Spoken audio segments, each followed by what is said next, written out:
The headlines. The Oromia Government Communication Affairs Bureau has made a statement on current affairs.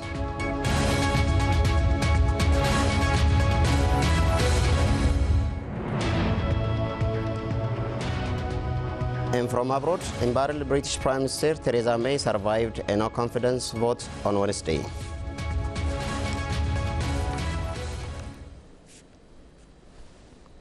Hello to you all. I'm Adis Obaba. Now the news in detail.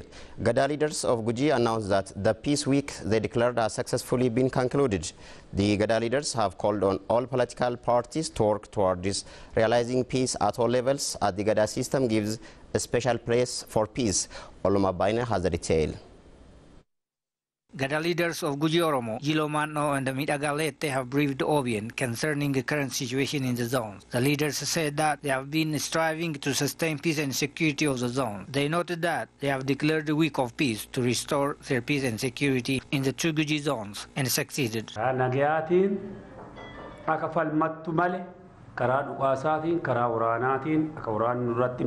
This week, we have been discussing that Oromo should struggle in a peaceful way. No one should struggle through gunfire. We believe that Oromo shouldn't kill Oromo.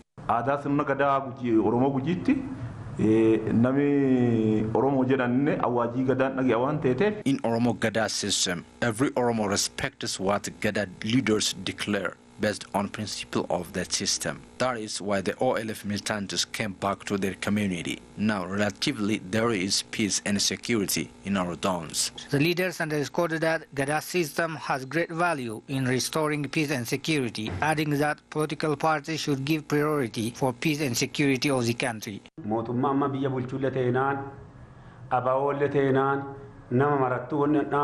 What I would like to advise to both the ruling party and contesting political parties, including OLF, is that they should stop clashing. They should peacefully struggle.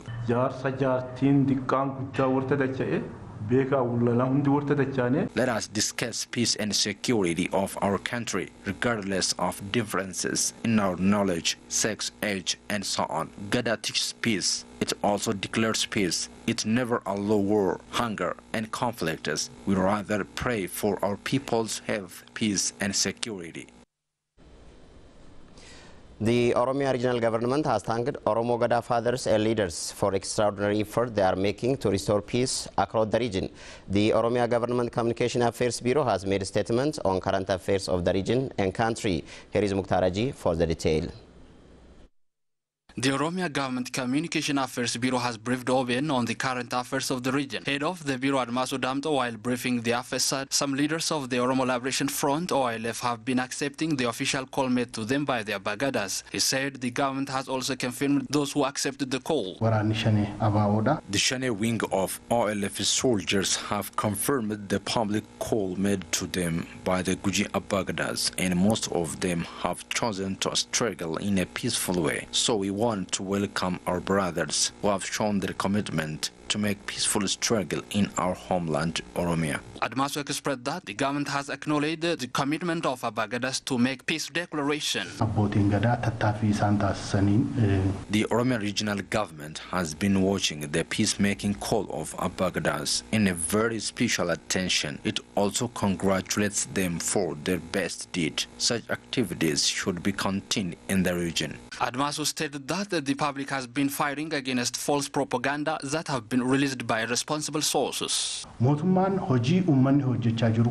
government appreciates the best stand of the public to be against false information and propaganda. The particular job done by Ambo residents to refuse an illegal call for public demonstration is among the best and exemplary response made to propagandists and groups. So the government appreciates residents of Ambo and Shwa zone for such courageous deed. The rest of Oromo people need to learn a lot from them. Admasu Damto said the government has been working to advance public interest in the region by preparing short, medium and long-term plans.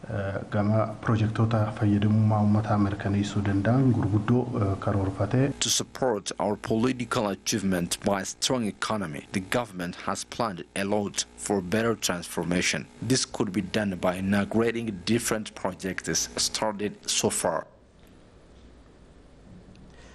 Representatives of governmental and non-governmental organizations are currently discussing ways to enhance the contribution of the public for the Grand Ethiopian Renaissance Dam. Ethiopians at home and abroad have so far raised more than 12.3 billion birr for Africa's largest hydropower project once completed. Diaspora Ethiopians alone have raised $46 million through donation and other funding mechanisms. According to FBC's report, the dam will start generating power after 2 years, and the works were also underway to fully complete the project by 2022.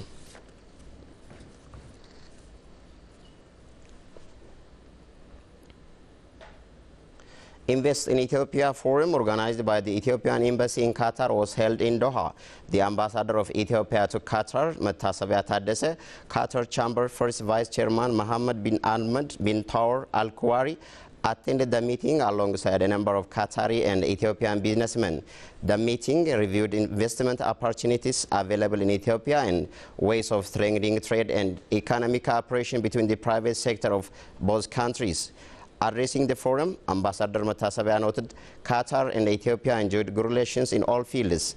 The economic relations are developing thanks to both sides' interest to cement joint cooperation. He thanked Qatar Chamber for its cooperation with the Ethiopian side in hosting bilateral meetings that help in deepening cooperation and communication between business sectors of both countries. He noted that a Qatari-Ethiopian business forum will be held next year to further enhance cooperation ties.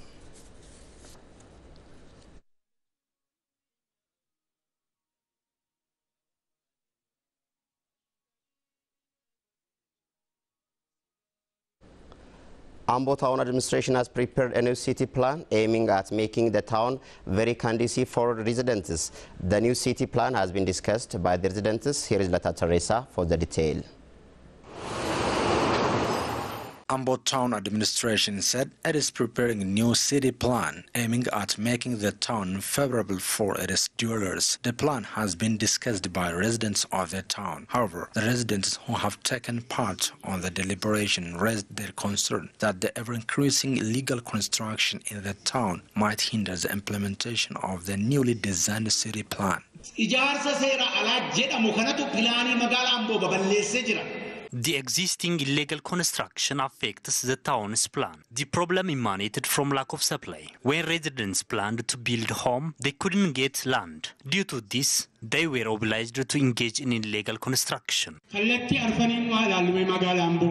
Let us see Ambo Town from 4 directions. How many legal construction are available? Why this happened? Were the leaders in their office at that time held accountable for failing to discharge their responsibility? The residents have also appreciated the effort the government has been exerting to develop the Ambo Town. They have reaffirmed their commitment to support the move.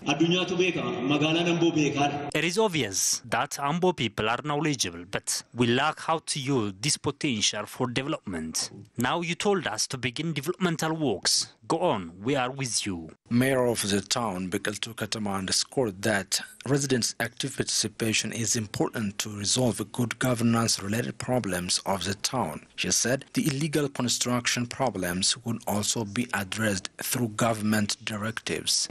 We need your support to stop illegal construction. To speak frankly, it is impossible to stop it by security forces and government structures only. On the event, experts of Oromia Urban Planning Institute noted that public discussion on the process of designing the plan is vital for its implementation. Human Resource Development Affairs Standing Committee of Cafe Oromia has visited various development projects under construction in Baledon. The Standing Committee has visited several development projects under construction in Hospital of Robe Town. After concluding the visit, members of the Standing Committee have held a discussion with residents of Robe Town, Gobba and Agarfa districts of Baledon. The residents have raised several questions and suggestions related with good governance problems and shortage of infrastructures in the area. Members of the Standing Committee have promised the residents that their questions will be addressed by concerned bodies as soon as possible. OBN's Muhammad Awal Kazim reported.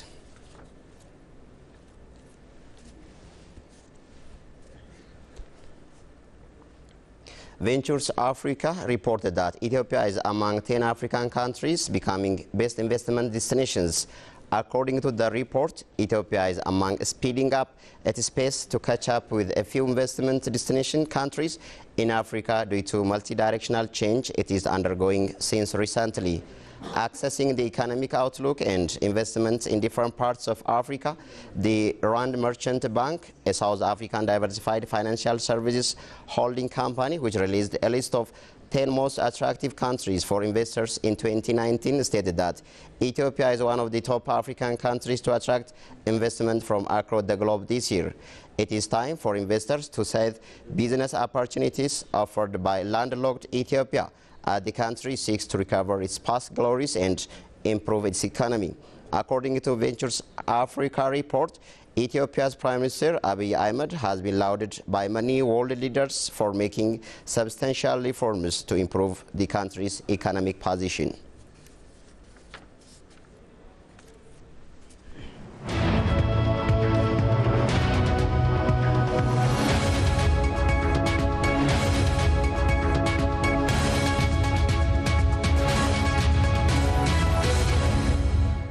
The news comes to you from Oromia Broadcasting Network. Let's proceed to the news that we have got from abroad. Embattled British Prime Minister Theresa May survived a no-confidence vote on Wednesday, a day after members of Parliament dealt a crushing blow to the Brexit plan she negotiated with the European Union. Parliament members voted 325 to 306 against the motion called by Jeremy Corbyn, leader of the main opposition Labour Party, who had earlier urged May to resign. It was expected that May would survive the vote after she secured the backing of her own party's rebels and the small Northern Irish Democratic Unionist Party, which props up her minority governments. Amply that this House has expressed its confidence in this government tonight, May said, welcoming the results and vowing to continue to deliver on the result of the Brexit referendum. With their leadership secure for the time being, May has to decide the next step at the March 29 deadline for Britain's departure from the EU, or Brexit loans, Al Jazeera reported. That's all the news that we have for this news edition. Thank you for watching and have a nice time with the remaining OBN's programs.